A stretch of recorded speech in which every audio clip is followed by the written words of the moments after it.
Vamos bater aquele papo, então, com as perguntas dos nossos amigos do blog? Aqui estão elas.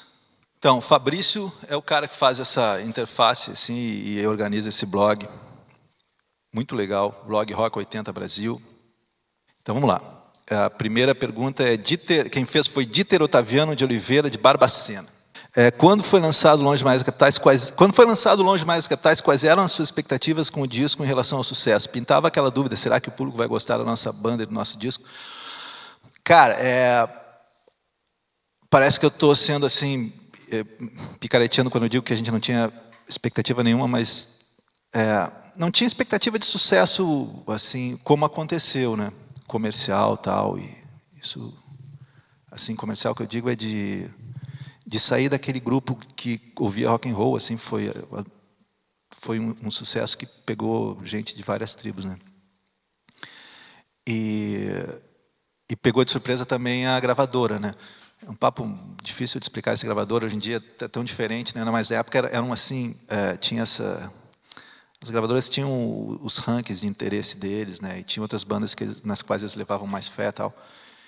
E surpreendeu eles também. E não dá para explicar, né? A primeira música do disco coloca Fidel e Pinochet lado a lado, na primeira frase da primeira música, né? Eu já fiquei de mal com o pessoal de esquerda e da direita por causa disso.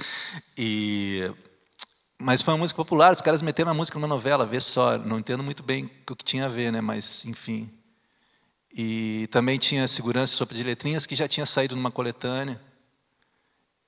Mas eu acho que o que fez a diferença é a gente...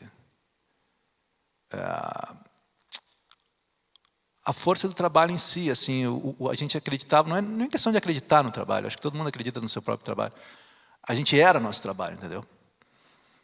E isso faz a diferença. Eu conheço um monte de gente muito talentosa e sempre bate na trave e não entendem muito bem, mas eu acho que essa é uma diferença. Além do talento, o cara tem que ser aquilo, tem que se jogar naquilo, né? É meio isso, tem que jogar a tua vida ali, né? Aí o sucesso não é que não seja importante, mas passa a ser uma coisa secundária, porque na frente está a realização da tua visão, né? Da visão. A segunda pergunta, Letícia Nunes de Paula, de Belém.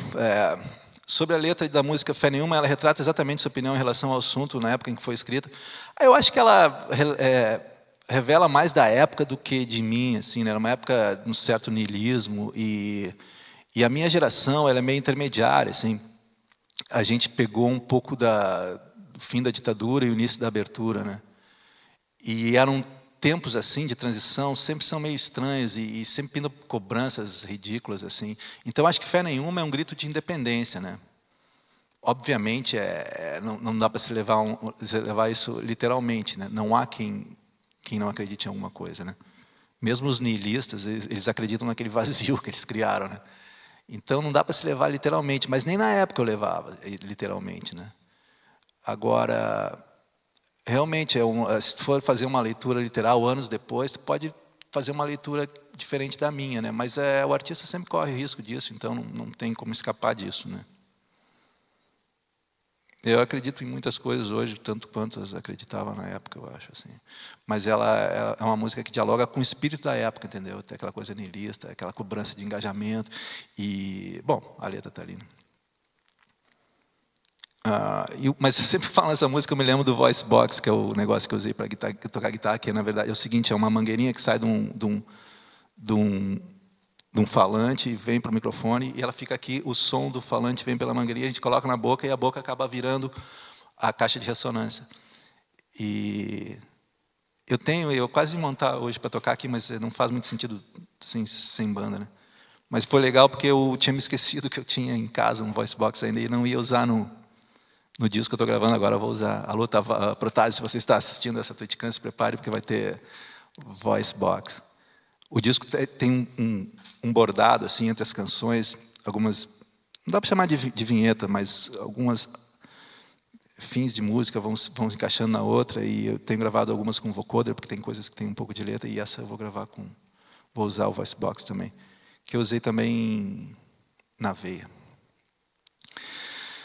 Caio Silveira, de Santa Adélia, São Paulo. Deixa eu ver se eu não pulei ninguém aqui, senão depois me puxam as orelhas. Como foi a história da foto da capa do Discos Longe Mais Capitais, originalmente preta e branca, ser colorida artificialmente sem consentimento da banda? Pô, a gente... Primeiro a foto, né? Foi o Eurico Salles que fez, e a gente pediu, assim... Queria bater num lugar mais parecido possível com o Pampa, mas a gente não tinha como ir até viajar muito longe, assim. E a gente... É um lugar perto de Porto Alegre até, mas que meio que parece o Pampa, né?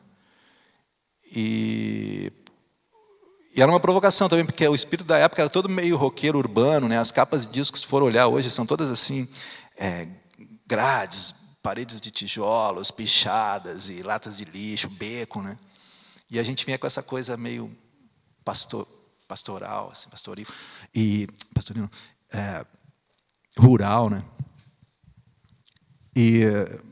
Mas então, eu agora não me lembro se foi se a gente não sabia que a capa ia ser colorida. Ah, não, tá. Não, agora eu saquei. A gente não sabia, não. A gente sabia que ia ter aquelas faixas, né? Aquela cor, acho que é roxa, lilás, não sei. Mas não sabia que iam pintar. Mas eu achei legal, cara, porque eram tempos Eu acho que o que eles queriam é deixar a capa mais moderninha, né? Mas eram tempos pré-digitais, assim, e acabou ficando uma coisa mais bucólica ainda, assim, parece aqueles retratos pintados à mão do início do século, né, que não tinha foto colorida. Eu particularmente depois comecei a gostar muito desse acaso que aconteceu, né.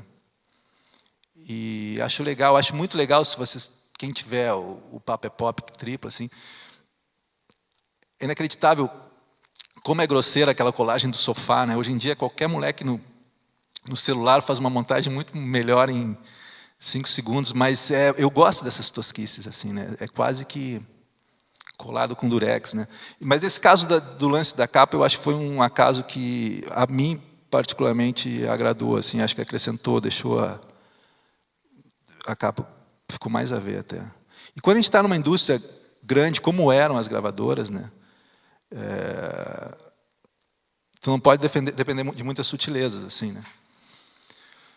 Eu me lembro que era muito legal, a gente às vezes se encontrava com o pessoal do Legião, era a Fernanda, se não me engano, a mulher do Dado, fazia as capas, e ela era super cuidadosa, e as capas eram uma cor só, assim, e elas faziam várias cópias daquela cor, para ver se o timbre era exato da cor e tal, e a gente já ia para outra parada, nossas capas poderiam sobreviver muito bem a truculência da indústria, entendeu? Não há nada que derrubasse elas, assim, eram capas vira-latas nesse sentido, das quais eu tenho muito orgulho.